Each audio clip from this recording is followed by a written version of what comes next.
Yes, guys, welcome to Chasing Green Arrows. What a couple of days in FPL. We're going to digest everything from Game Week 18 and look ahead to Game Week 19. It's a bit of a Sunday special. I'm Gianni Battici. You guys are the chasers in the chat. We read every comment. This stream is going to be about you guys more than ever. Proper interactive. You're going to see comments flashing left, right, and centre. But also, I'm joined by Mr. Dean Jones. Dean, how are you, mate?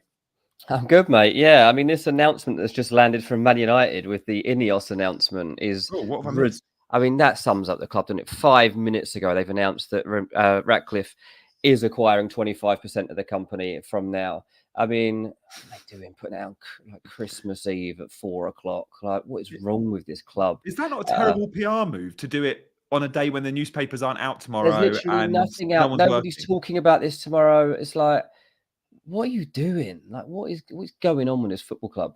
Something that we've been talking about for literally months. You're going to announce it on the one day no one's actually going to talk about it.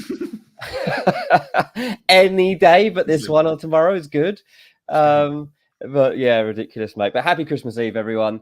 A ridiculous weekend for any sort of big team, really. Man United losing at West Ham, Chelsea losing today to Wolves. Arsenal didn't win, Liverpool didn't win, Aston Villa didn't win. Tottenham did win. I think they might be the only big club. Newcastle lost at Luton. Like, it's a bad fixture. Fulham lost. Yeah. Tottenham won a big club. Yeah, Tottenham's the biggest club that got a win, I think, was the way we should probably. But actually, West Ham are probably. I mean, all the talk of Moyes, right? He should be on the brink. West Ham fans aren't happy. Sixth in the league. I saw one of our mutual friends tweeted, initials JJ, and you know him from Gimme Sport. Yeah.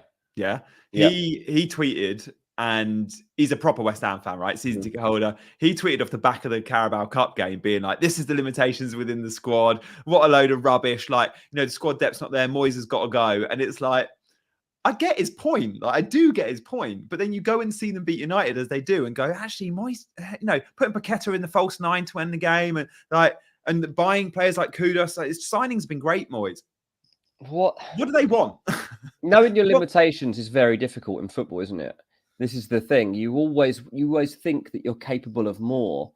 So I think because West Ham's performances generally haven't been consistent or that good across this season, there's that urge to be like, okay, his contract is literally expiring. Let's not renew it. Let's see what we can do to take the team on.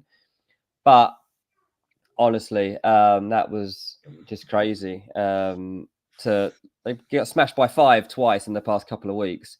Yeah, here they are beating Man United 2-0 reasonably comfortably. And they're sitting happy in the league. So yeah, I think sometimes you just let things roll and just don't think too deep about it, because it's a weird old league at the moment. But yeah, strange results, mate. Captaincy didn't work out, obviously, on Ollie Watkins.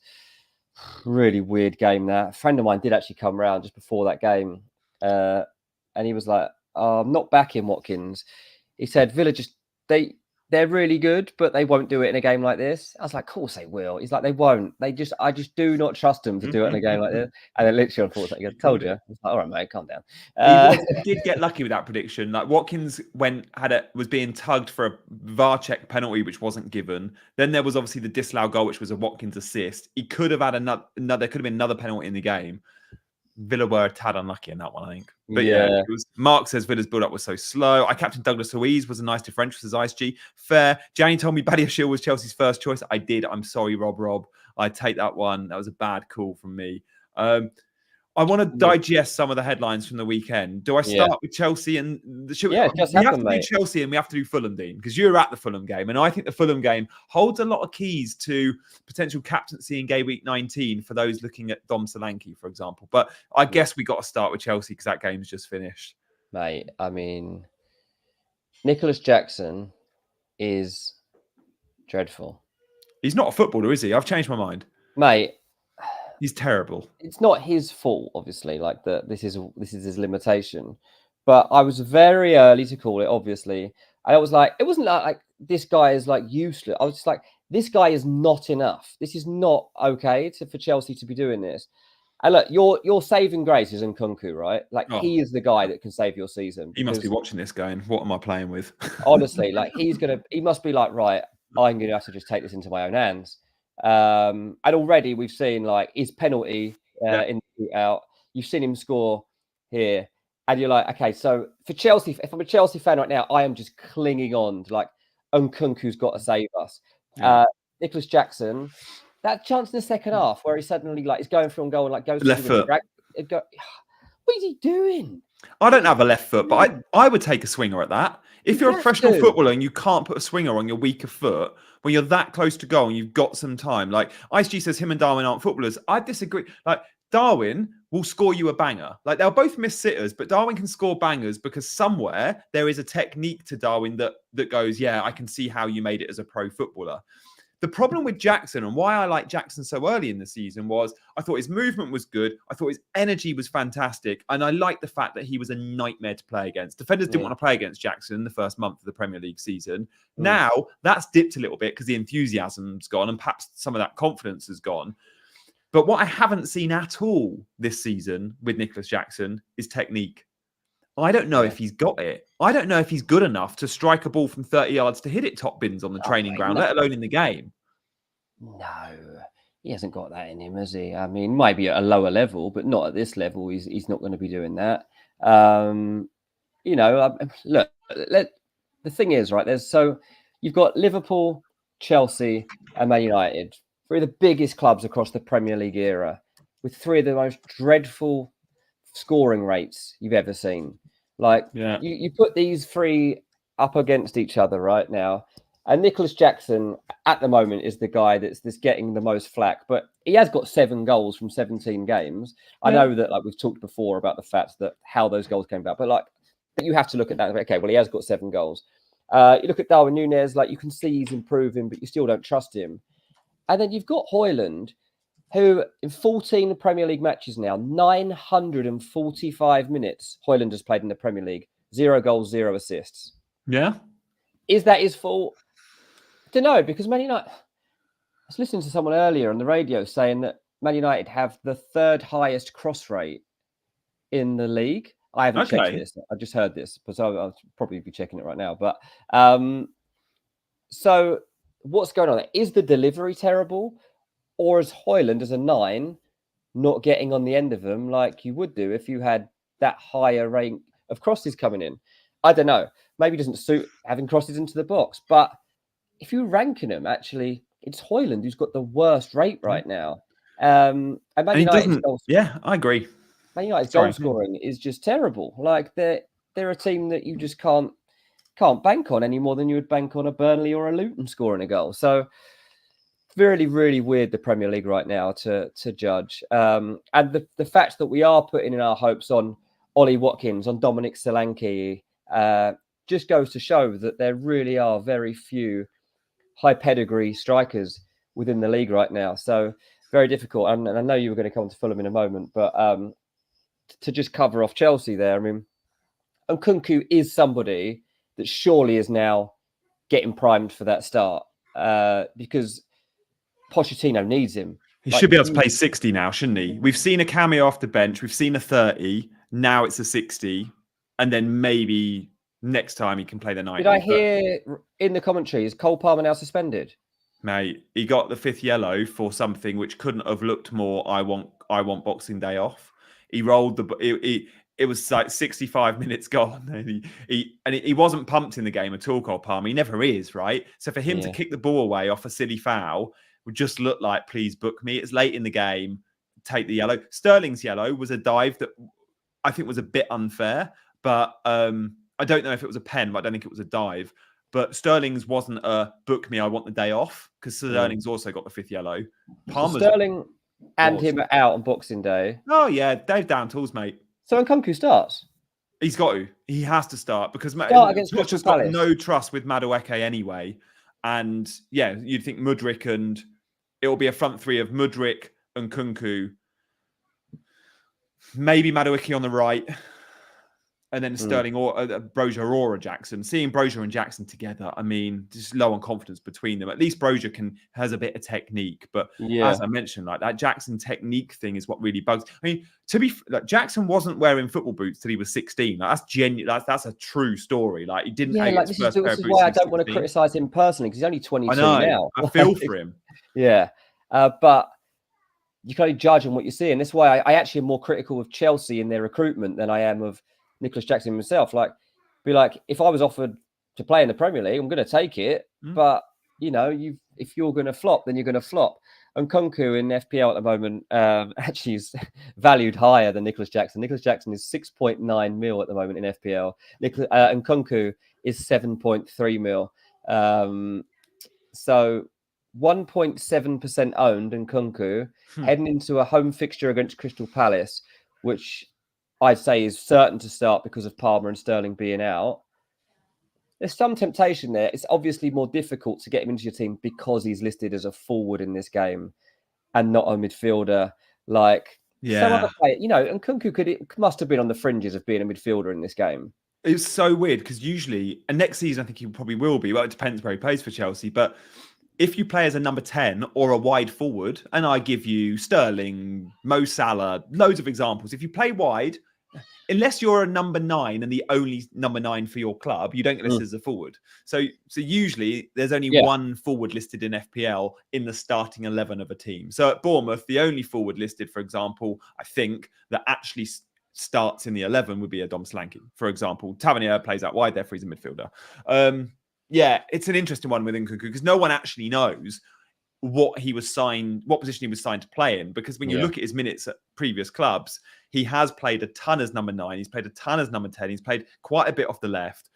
And for Chelsea, I always thought he was signed maybe to be the 9, which is why they went with a Jackson. Jackson wasn't signed to be a first 11 player straight away, but the Nkunku injury has forced that, right? Yeah.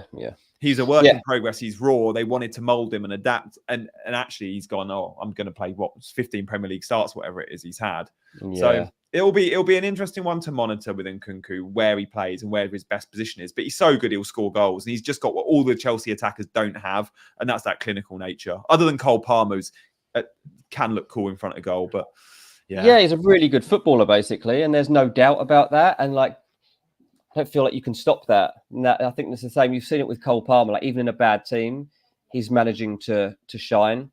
Yeah, it'll be the same with Nkunku. And it might just be that Chelsea get something extra out of him. To just talk about the Fulham game. Go on, hit us with it. Was it bad or was it? Did it flatter Burnley, that result? No, it didn't flatter Burnley at all. Burnley played well. They do what they do really well. I mean, when they haven't got the ball, they're hard to break down. And Fulham have been hit by 2 shots from distance again. It's the same as that Liverpool game. Like Fulham aren't really getting carved open when we've got 11 men on the pitch. It's taking a good strike from edge of the box, outside the box, to actually beat Leno. But for Burnley to do it twice is a massive blow. And Craven Cottage was flat yesterday. Yeah, it was one of those games where, honestly, not lying, like everyone was predicting 5-0. Everywhere I went before the game, I would hear conversations on the train, in the toilets at the ground, guilty, at the bar. Everyone was predicting 5-0. So the expectation levels were up here and the performance was down here somewhere. And because it was Burnley, the crowd wasn't up for really lifting them to try and get that extra bit out of them. And yeah, obviously now the Solanke question for Gameweek 19. Yeah, it is there. I don't think that Bournemouth are going to beat us 3-0 or anything like that. But obviously we seem like we're vulnerable and Bournemouth feel like they're in form. They're not a team I particularly like playing against. We've come up pretty similar times. Actually, there's been a little bit of crossover and a bit of competition between the 2 clubs, and I feel like actually we're pretty even. But we were below par yesterday, no doubt about it. And I don't know if we can lift it again. I really thought we'd seen the last of the flat performances, but we had nothing about us at all. Barely created a chance. Anthony Robinson was poor. Kearney wasn't in his usual self. Started Muniz, brought on Vinicius. None of it made any difference. Willian wasn't involved. So, yeah, really different. I'm definitely steer clear of Fulham. But if you're thinking of captaining Solanke, I wouldn't put you off, but I wouldn't be backing him to score another hat-trick because the type of goals he's scoring aren't the type of goals that Fulham are actually conceding. That's really interesting. I'm glad you've said that because I kind of think I need swerving away from that. And Ali Hangarov, I spoke to this morning, did say to me, like, you don't need to go that big on Solanke. Like great is a good pick, but captain might be too bold. And I said I'm going to be talking to Dean later to hopefully tell me the same. We'll put a couple of comments on screen about that because I did see a couple flash by. I think Geddy's made a good point. Geddy says tempted to captain Solanke versus Fulham, but Salah will be my main choice. And I think that'll be the. Well, shall we do we can do a captaincy poll in the chat. We'll go with Solanke and Salah. Other options are Son this game with a good fixture to Brighton. We can throw a Saka into the mix just to make it 4, so you can get voting in the poll. But the Solanke hat-trick was impressive. If he doesn't play against 10 men, he probably doesn't get the hat-trick, but 2 very good headers.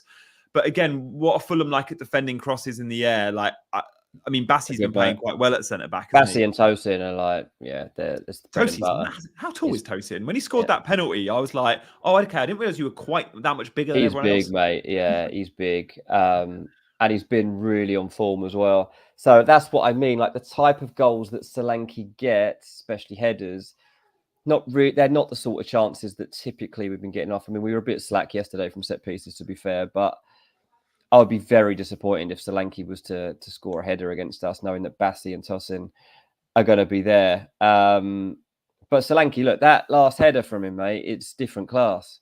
Yeah, it's superb. And he's really pushing himself into that next bracket now. He's in such good form.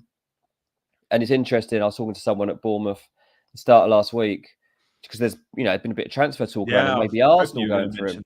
Go on. And at Bournemouth, like, look, there's no money that we would sell him for in January. Like, we just can't, and we won't. We don't believe that there's genuine interest from Arsenal, and we just couldn't sell him at this point. We won't, like, that. Not in that window. It's a terrible time to sell him. Mm-hmm. If people want him, then they'll come back in the summer, and we might have to look at it more seriously. And if Solanke wants to go, then he's going to want to go. Like, he's not going to perhaps be staying at Bournemouth for his whole life. Solanke, when he's coming through, obviously was like highly regarded. Like, people thought he was going to be the next big thing. And he's taken a little bit of time to prove himself and to get to this moment at Bournemouth for sure. But, he's been there a few years now. What did he still cost him? Like 19, 20 million, I think, when he first joined him. Yeah, I mean, Liverpool paid similar from Chelsea. I remember when Liverpool paid big money for him. He was like, he played once in the Premier League or something. Like Chelsea hadn't used him as a kid.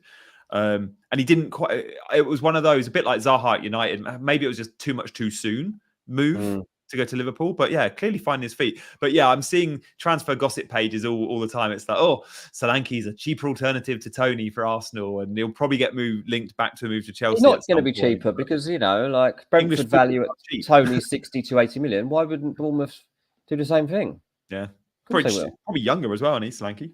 Yeah, probably. Yeah, I don't know off the top of my head, but I would imagine he probably is. But never injured either. Like again, a bit like Tony, they're both pretty. They'll be a good buy for whoever gets them. But Bournemouth don't need to sell, and Kiefer Moore ain't going to step into that role for the next 6 months. And there's there'll be no easy replacement. So no, that's fair enough, mate. By the way, I'm just noticing on Twitter that having a picture of me and you on there does not get as much interaction as posting a picture of my wife. It turns out, mate.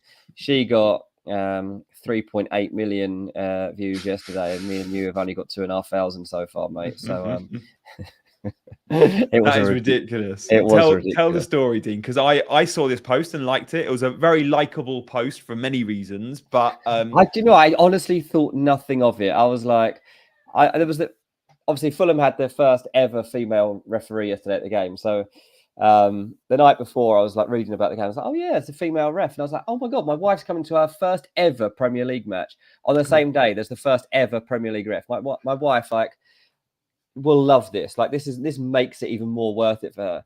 So I just tweeted in the morning. I was like, oh, first female ref in the Prem, cool. Rebecca Welch will officiate, and then I was like, also my wife's first ever Premier League game. And at the station on the way up, I took a picture of her and my little boy. Look, mate, it went absolutely ridiculous. Got some, I mean, the comments are there for all to see. I've had to block some. I can handle people saying she's fit or this and that. That's fine. That's a compliment, if anything. It's fine. If people think I'm punching, then I'm going to take it all day long, mate.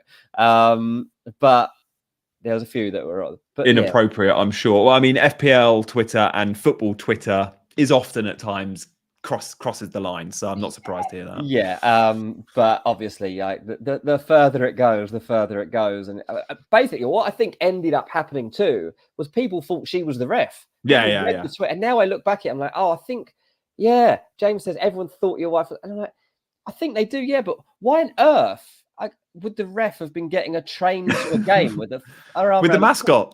What did people actually think here? Like, why would this wouldn't be the ref, would it? I mean, the refs do need to get to games. They probably do use public transport at times. I guess so, yeah. But yeah, so I think that's why it ended up going viral. I said to my wife, I was like, oh, you might want to read the comments. I was like, I'll block a few. She doesn't care. She really doesn't care. But Barney's saying your caption was deceiving. It honestly wasn't meant to. I was just literally like, this is the way I tweet now because I don't want like loads of stuff and I have to tweet for like my job because they make me. I don't talk a lot. I literally do one line. I do an emoji. One line, do an emoji because like I have to tweet. This ticks that off and I cover what I have to cover. So I just keep that pattern. So like I'm not trying to deceive anyone at all. I've just literally like, oh, the first ring female ref in the Prem. This is who it is. Also, it's my wife's first ever game. Here's a picture of her. That's all there was to it. And I'm really not that deep about it. Like, people like got like some texts from, oh my God, like, what's Dean think of his mentions? Oh, I don't care. I don't care. Like, I'm out here in the real world. Like, yeah, she's pretty. That's why I'm married to her. Like, we're just going to a football match with our kids. Like, I'm not gonna get trapped in your Twitter world right now because we're having a really good day. And that's what. It was mind blowing, to be honest. Like, the longer it went, the more I was seeing the thing. I was like, the most frustrating thing, mate, is that I don't have a blue tick, so I didn't make any money off it. That's the most frustrating thing. But, you have to have a blue tick to be able to set your account up to do the Stripe payments. Subscribe. Yeah, you have to get the blue tick. Of course you do. That makes sense. You get the blue tick subscription, and then you have to set it up for the bank account side of things. I've had a blue tick for it. Bloody, I paid for a blue tick ages ago. Why didn't I set the thing up? You should have been making money for ages by now. But yeah, I'll get a little bit. CH and Babani are giving me a little bit of love in their comments. Thanks, guys. Yeah, like, to be honest, anyone that knows me from here or ranks or anywhere else, we're just sending nice messages. I read a few from people in here that like, Dean, have a great day out. Your family are lovely. And there's like a few people like saying other stuff. I'm like, get a life. Get a life. Like, it's just funny, really, because it's just weird. But yeah, anyway, mate, back to the point. 2.6 thousand views when it's just a picture of me and you talking about FPL. So yeah, shocking. Yeah, it is shocking, mate. We would have no success with OnlyFans. I know that much. Maybe we should get that really good female ref on the show. Honestly. Well, look, we've got still half of the show to get through. We're going to show our teams and the Chaser team. In terms of quick headlines from the weekend just gone, there have been a few. I'm just going to crash through a couple. Areola started. That was a good thing. We weren't sure if he was West Ham's first choice. You, mate. Yeah, exactly. Yeah, Gianni's bench got huge points: an 8, a 10, and a 6. Do you know what? I saw that, mate, and I thought that obviously, like, some people have that on their bench and you just take it, but yours were all actually calls that you had to make. Like, I felt for you because I was like, they're all frustrating ones. Yeah, we spoke about. I remember Gabriel versus Simicast was a discussion. I think I maybe had it even more of one with Big Man Backer, who again he had to bench Saliba or Gabriel, and I don't actually know what he did, but I think he was planning on starting Saliba, so I hope he did. I hope he also benched Gabriel. But Gabriel and Simicast was a bit of a coin toss. Simicast, I did say, had a little bit better assist threat, but Gabriel the goal threat, and the goal came. But yeah, I mean, we saw some big injuries over the weekend or suspensions. So look, Palmer and Sterling, we've spoken about 5 yellows, time for a 1-match ban. But Lascelles went off injured. He's now flagged. Like many Newcastle players, who again, there was a couple of injuries yesterday. For I think the young lad went off. Lewis Miley went off. Botman came on, didn't he? Yeah, he did. Botman came on, but. Like, we're just seeing Callum Wilson's hamstrings are going to pop at any minute. He's played 4 games in 10 days. He's never allowed to do that, but they're desperate. And Lascelles has been hobbling along. And Cher, before he got injured, looked like he was going to pick up an injury because he was hobbling along. Yeah. So Lascelles, I don't know if he'll be available for Newcastle, but Tsimikas as well looks like a proper injury. That's a collarbone, shoulder. He's gone to hospital. He's done. He ain't going to be back anytime soon. Robertson will probably be back before him. So Tsimikas is a hard sell now, isn't he? Yeah. He is annoying. Head of Burnley as well. That was a good fixture for Tsimikas. Obviously, replacing him in the Liverpool backline isn't easy. I mean, Joe Gomez you could maybe go to, but do you want him? Like, seeing Joe Gomez attack, like, and then the commentator said he's never scored a Premier League goal. I was like, I never scored a goal in professional football. I was like, yeah, figures. Like, he is so uncomfortable in shooting positions. Oh mate, yeah. Like, so I was looking at like Nico Jackson. We'll look at our teams in a minute, but at the moment, I'm just looking at it. I've got Tsimikas, Palmer, Lascelles, Luis Diaz. Oh, Luis Diaz was crying as well. Mate, his didn't look too good. This is like, I've got one transfer, and I'm like, I can't complete my team. And Bulldog's got Luton, to be fair. So if ever I was going to give him a run out, this is probably the game. Started in the back three as well, didn't he? So they've gone to a back five, and he's one of the centre backs. He did handball it for that penalty, though. He did, mate. There's been a couple. What did you make of the handball in the Chelsea game today? Wolves had a shot, and someone left their arm out. I thought you were going to say the Odegaard one. I was going to as well. I was going to pick up both. But in the Chelsea Wolves game today, there was a handball, and it wasn't given. They didn't even really have that much of a discussion about it. But I was like, I think that's handball. It's hit his shot. It's going towards goal. It's hit his hand. Oh yeah, it was Colwill, wasn't it? And it Colwill, for a corner, and I think because it was near his body, but I don't know the handball rule anymore. It used to be that if it was just out, and wait, because I don't even bother guessing. Honestly, the commentators don't know either. Like the Odegaard one, I think it was it Carragher or Neville straight away were like, yeah, that'll be given. They'll review that'll be given. The Odegaard one,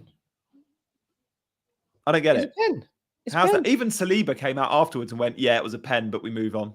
Like, we're just completely like just making it up week by week. It's just pointless, absolutely pointless at this stage. But yeah, what's the rule with the t-shirt line and handball?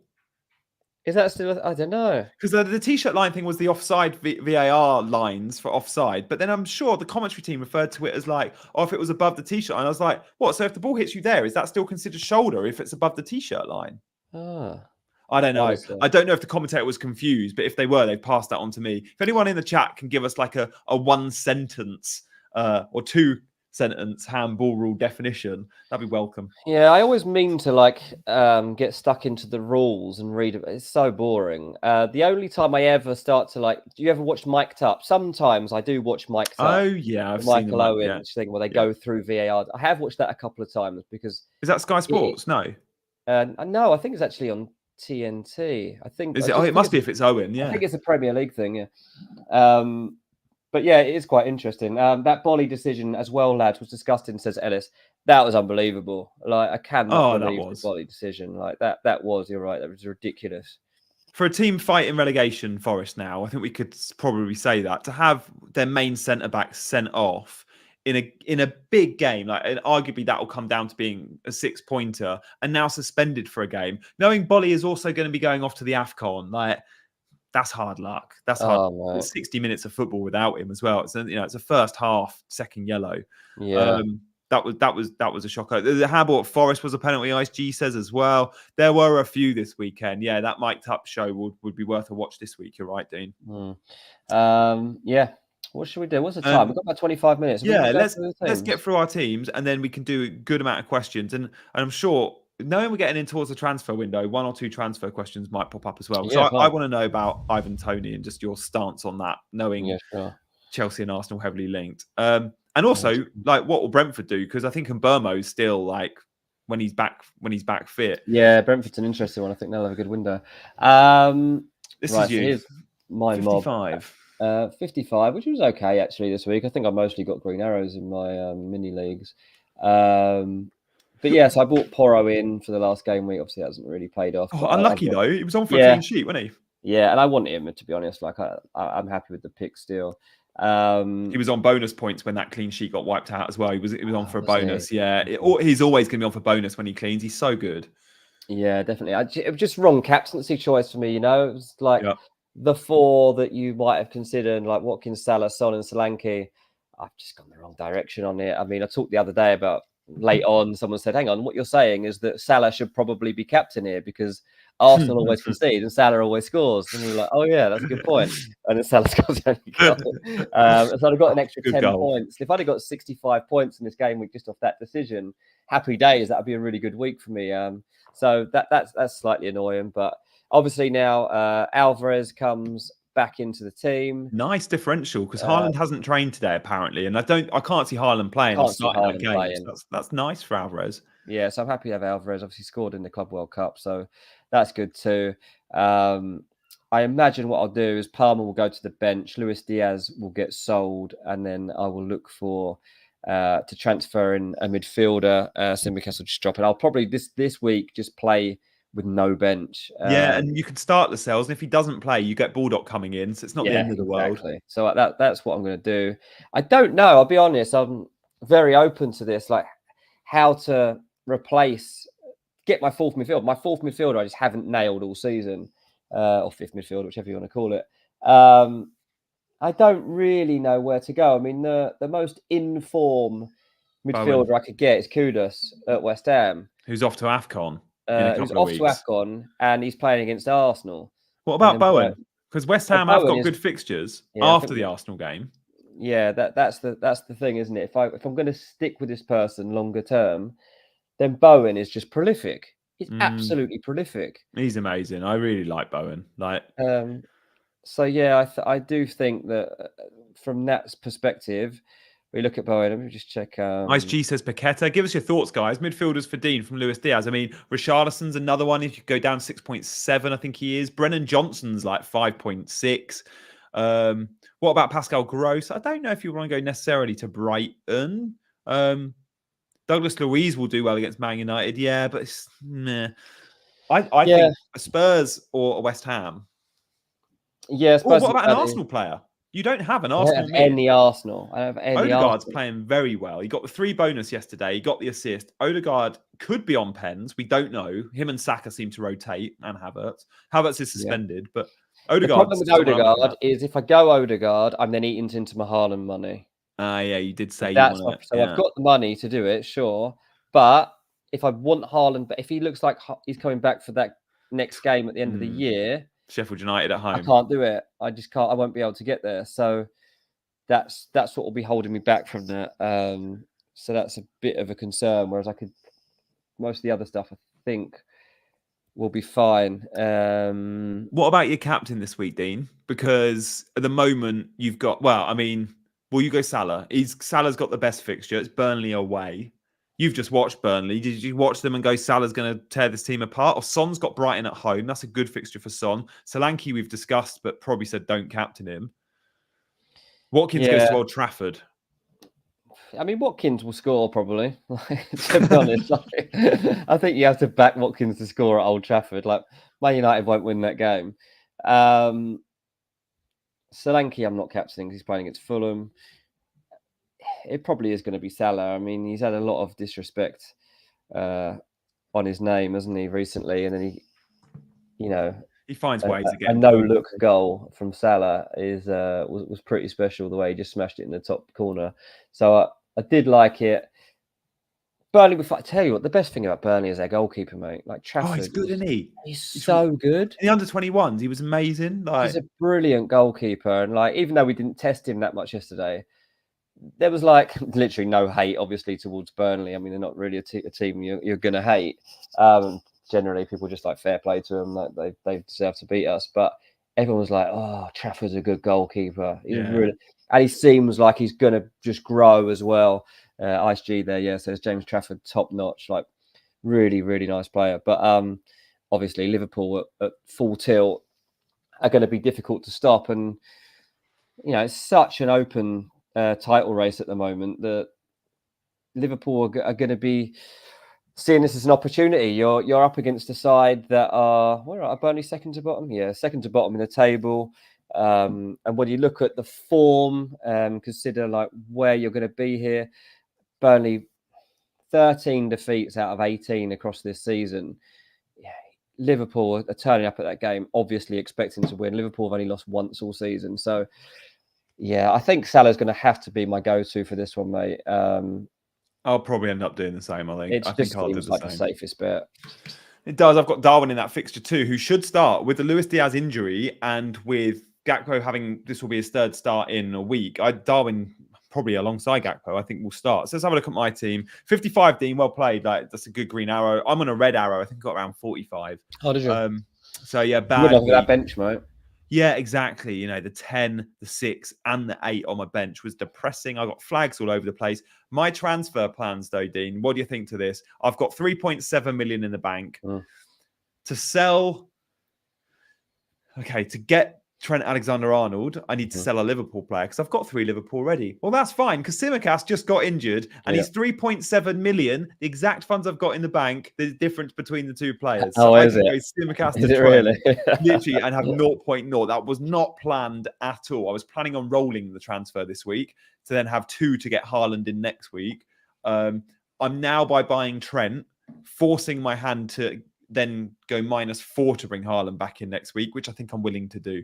Yeah, mate, his passing range yesterday was just like I need Trent in my life. Different gear. Like, he's even with like a 50, 60 yard pass, he's going to be getting assists at this rate because they are literally pinpoint dropping behind defenders. Like that one for Salah. Yeah, like that one for Salah. Just ridiculous. You can't do that at right back either because you're on the side of the pitch. So you don't see it, and 2, the angle's not on for those assists. That's it. The angle that he's getting at to make these passes is like De Bruyne-esque, isn't it? Like those sort of assists or those sorts of passes that are like guided through the middle of the pitch now. So that's something that that he's definitely going to become. And he's going to score as well, isn't he? He's close to scoring. He started scoring more goals. How did he not score? He's got 3. How did he miss that chance? I mean, they said, "Oh, the ball bobbled a bit." It's like, come on, like these Premier League footballers, the ball bobbles every time we play at the park, but you know, we still sometimes hit the target. Like a little bobble for a Premier League footballer is fine. Oh, I thought that was appalling. Like such a big moment that was. Such queuing up, weren't they? Yeah, he should have scored, man.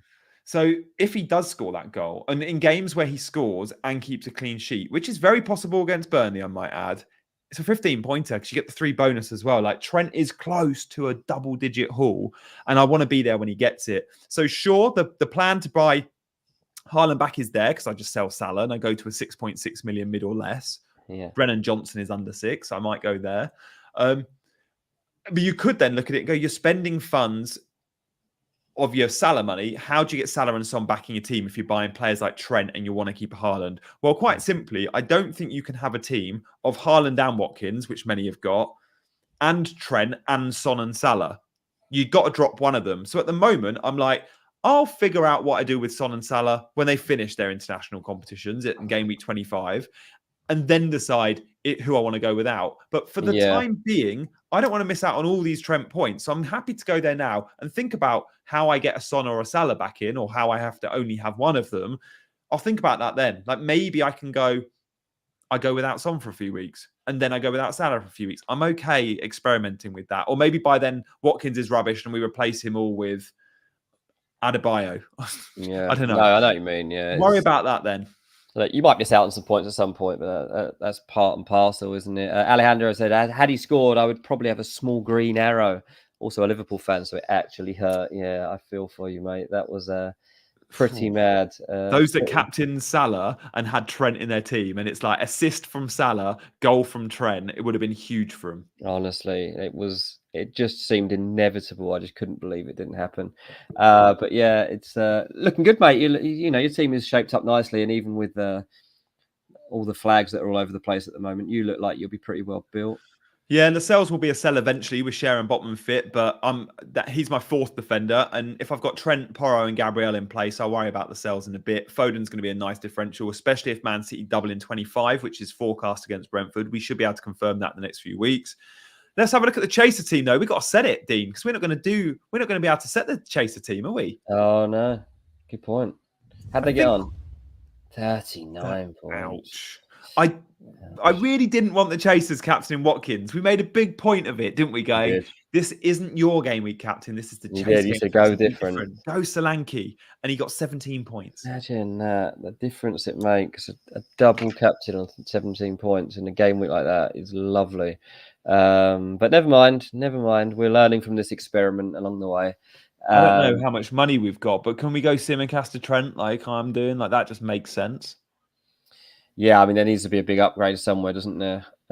Just to try and make something happen. Yeah, Michael, what is the point in FPL? Everyone has the same teams every week. I don't know at the moment if that's quite so true. I mean, I like the fact that Haaland has made everybody think twice a little bit. And now when Haaland's coming back, Michael, I feel like this dilemma, because there'll be Trent, there'll be Salah, there'll be Son, there'll be Haaland. Like that is, people are going to have to make choices in the new year, and they're going to miss out on big points. So I think that's about to get actually a bit more interested in that front. Shall we take ownership of the Chaser 11 or shall we do polls? I'm easy. I'll let the producer tell me what we want to do. We can either do a 13-minute Q&A or a 10-minute Q&A, and we tweet the Chaser team out and we do a vote on Twitter, or Dean and I just make the decision at the end of the show, or we can do 5 minutes of each. Mm. So I'll let the producer... CH is here. She should decide. Oh, yeah. And CH, yeah. Yeah, CH is around somewhere. I saw her giving me some support during my Twitter talk. So CH, shout if you have any thoughts on what we should be doing right now. And all hit the like button if you can, and subscribe to the channel. There's loads of new people today, so do hit that subscribe button. And of course, lots of likes. Can we get to 100 likes? Come on, let's do it. Yeah. Let me just have a look at something. If the producer can let us know what direction they want us to go in, I'm very happy to do Chaser team and do polls, or I'm very happy to do Q&A. Can quickly sort the community team, then questions. Okay, cool. You always take charge of the Chaser team to CH. To quote Dean, no CH, no problems. I was waiting for that. All right. Where do you want to poll then? This isn't a quick one. This can't be a quick one, I don't think, unless I just go, we're selling Simicast to Trent. How much money we got, Mr. Producer? I mean, surely it's Simicast that gets sold. I mean, let's see. But IceG says, let's jump early on in Kunku. That is a bit different. That is different. Who are we selling? Darwin's going to start. Oh yeah, he's actually got a game that even he could score. This is as good a fixture as Darwin's going to have. Look, well, can we sell Darwin next week? Yeah, I mean, we have to keep him for Burnley. Let's captain Darwin. Wow, one extreme or the other. We're getting rid of him for Nkunku, who's never played a Premier League start, or we're making him captain. Oh Christ, we've got 6.1 million in the bank. Oh, it's the Haaland money. If we roll, which CH is saying we do, I'm just looking, without Palmer and Lascelles, we would have Garnacho start. Okay. I mean, Rashford could come into the 11, but maybe Garnacho keeps his spot. We'd have no Lascelles and Simicast, who would give us Branthwaite and Gabriel. It's not the end of the world if we roll, to be fair. No. We can either roll or we do Simicast to Trent. Yeah, they can just tell us in the chat. Tell us in the chat what you think. We're happy to roll it. We can get around it. Palmer suspended. He could go, yeah, but you were going to want him back, aren't you? Like Trent and Porro in, says Michael. Simicast to Trent is a no-brainer, says Geddy. All right, should we do a poll, which is just roll or Simicast to Trent? Yeah. Let's do that. Yeah. And Kunku can come in a week after, people, if we want him. We're not that hot on Chelsea against Crystal Palace. And then, guys, we are differential captaining. We're not even going to give Salah as an option in the poll. We're going to do Darwin. You can captain Trent if you want. You can captain Solanke or Watkins. We are not giving Salah as an option. In fact, we should do that every week, Dean. Captaincy, we don't give against the obvious in captaincy. Yeah, I think we're going to have to. Otherwise, this team's never going to have a fight back. Simicast to Trent, not bad. Get Trent in. Captain Darwin for Barney's on that train. Captain Trent, says Geddy. Love it. You guys are voting to go get Trent in. Get Trent in and then maybe captain him, blimey. Okay. Well, let's confirm that. Trent captain, says Bozzy. Look, I'm all for it. This is what we want to hear. If any of you have hit the vote button, it's really easy to then hit the like button. So just saying. Just a reminder. Let's do Trent Christmas Eve like, please. Yes. Going for a beer in 10 minutes. My first Christmas beer. Oh, nice one. Yeah. All right, let's do that. Let's do Trent in. Let's confirm that. And now let's do a captaincy poll. We can captain. Oh, Velin said, what about Saka captain? All right, let's do Trent and Darwin. There are 2 options. We'll throw Saka in the mix. Who else do you want to throw in the mix, Dean? Give another captaincy option that's not Salah. Solanke. Did we say Solanke? Solanke has to be the other one, doesn't it? Yeah, up against Fulham. Yeah. All right, Solanke, Saka, Tsimikas, Trent. Nice. Where are you going to vote? Where would you vote there? If you weren't going Salah, where would you go? I'd go Solanke.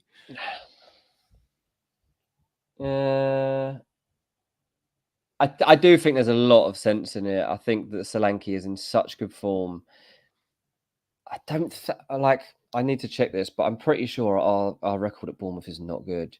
Let me just check what our record is at Bournemouth, because off the top of my head, I know the last couple of seasons, it's either been no goals in them or we've lost. So I just don't think that we do very well. Let me just have a quick check. It's quite tight between Trent and Solanke here. Darwin, the disrespect. No one likes Darwin. Oh, other than, might I add, FPL Chai in the chat was world number 8 last week, and he's now world number 10 or 15. Or Chai, let us know where you are ranked at the moment. Yeah. He says Captain Darwin. Can't argue with FPL Chai, everyone. He is the best player in this room, so that's where we're at. We're all over the place, to be honest, aren't we? No one knows what to do. Chai, maybe your vote counts double, mate. Maybe, yeah, because he's the highest. I'm the head of Ranks FC here. I think we have to look for someone with authority in a moment like this. Man. And I think that this is the guy. Chai, you are the captain of the Chasers today. Whatever you say next will be what we do. Yeah, especially because we've got a split pot between Trent and Solanke. So the only way to split that is with Darwin. Trent, Solanke, Darwin, genuine answer.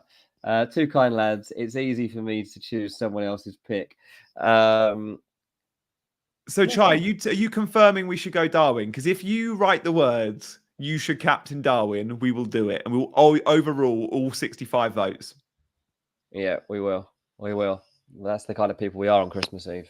Come on, Chai. I hope he's tapping away right now. CH wants a second poll.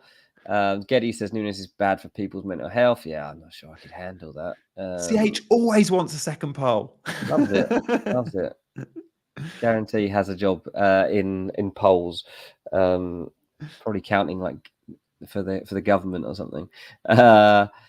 Kabadi, yeah, people keep asking if you're going to captain Darwin, mate. People want you to. Currently OR19, second poll between the two, says Chai. Come on then, we'll do Darwin or Trent. No, what was it? Darwin or what does CH suggest? Darwin and Trent, yeah. All right, we'll do a Darwin versus Trent at the wishes of our 2 favourite people, CH. We're going to vote for Darwin. Chai. Come on, guys. If you voted Solanke, your country needs you. Vote Darwin. Yeah, this is a big moment for the Chasers in their season. Trent's not going to outperform Salah. He's going to get a clean sheet point and maybe an attacking return. Darwin could get a hat-trick.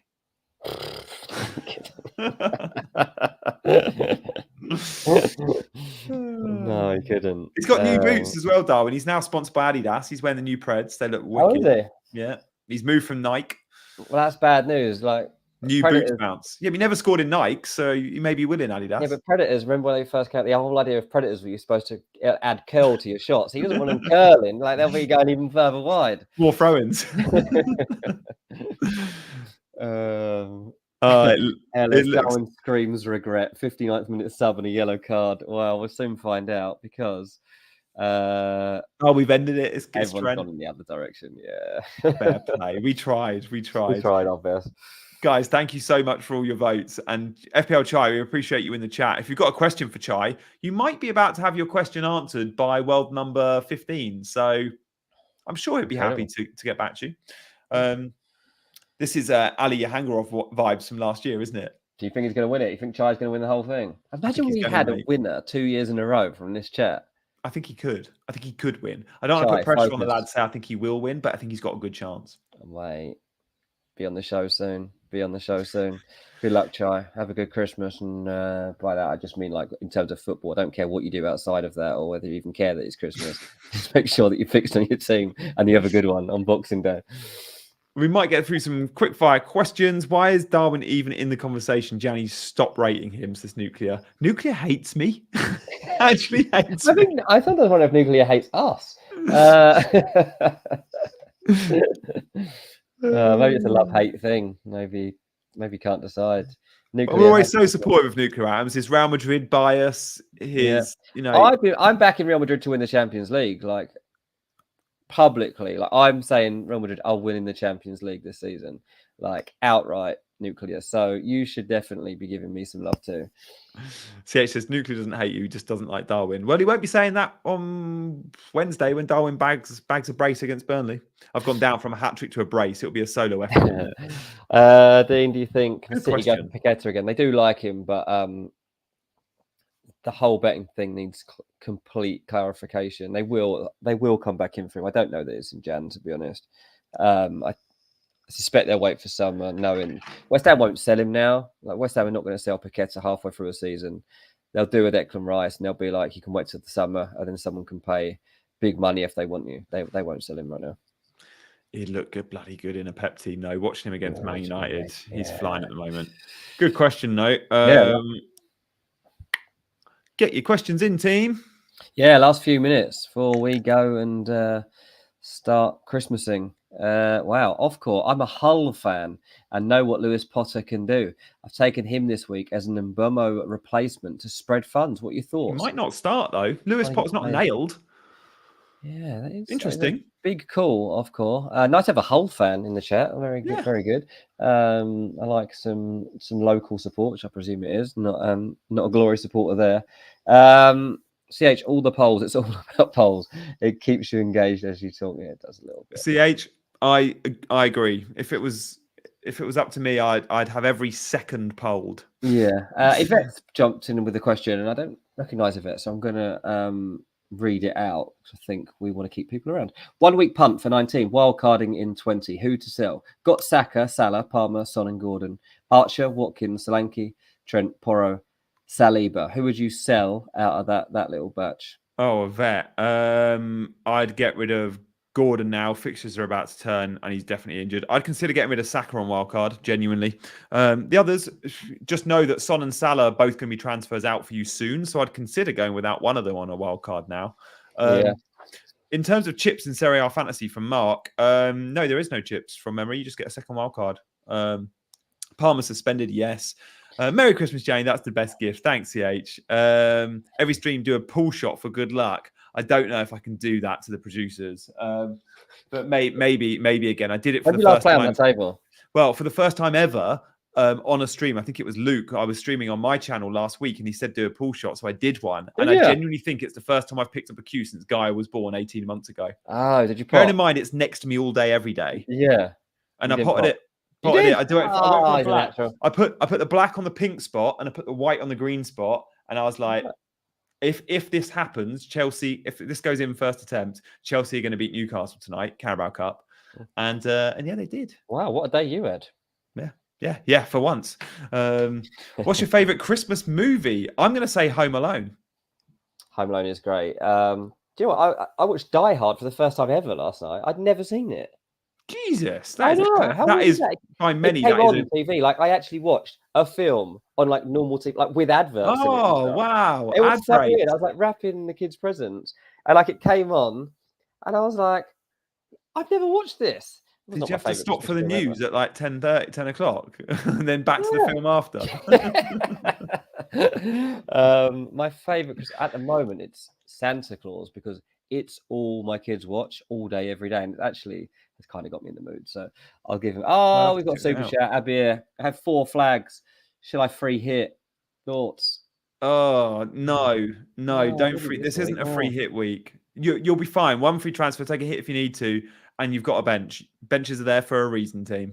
Yeah, Mr. T can't believe I haven't watched Die Hard. I know.